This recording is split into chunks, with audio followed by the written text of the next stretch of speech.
Why science fiction? Because there are no closed doors, no walls. I mean, the only rule is if you use science, you should use it accurately.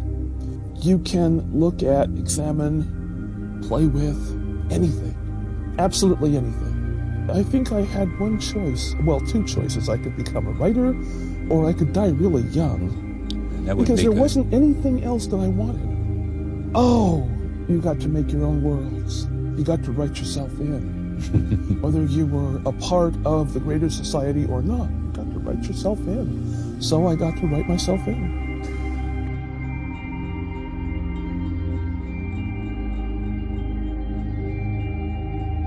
I write about people and the different ways of being human. And you can't really do that unless you write about a lot of different kinds of people. The reading stimulates my thinking in so many directions that, yes, it's definitely a joy. It's about sending my mind off someplace that it hasn't been before.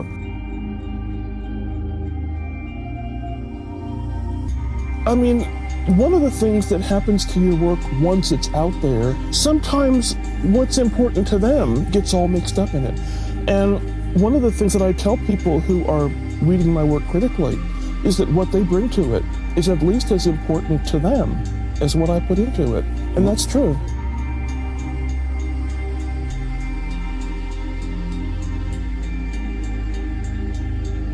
When I was 10, I was writing fantasy.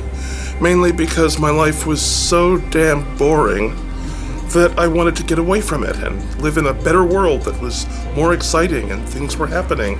And when I was 12, I discovered science fiction as a separate genre by accident. I had been reading it without recognizing that it was separate because in the Peter Pan room of the Pasadena Public Library, all the fiction was just smooshed together, author's last name.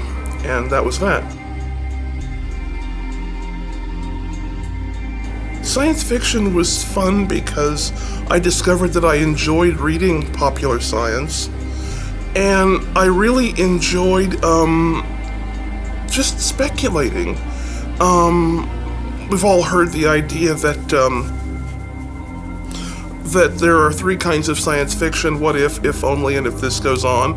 And I didn't know that at the time, but somehow managed to sense it and had such fun, reading things and then going on my own direction with them.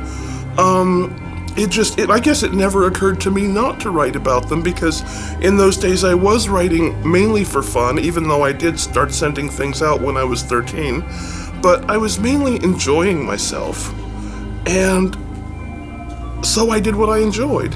And I think I stayed with science fiction because the freedom that it allowed was just so great. There was no subject that I couldn't discuss. There was nothing I couldn't take a look at.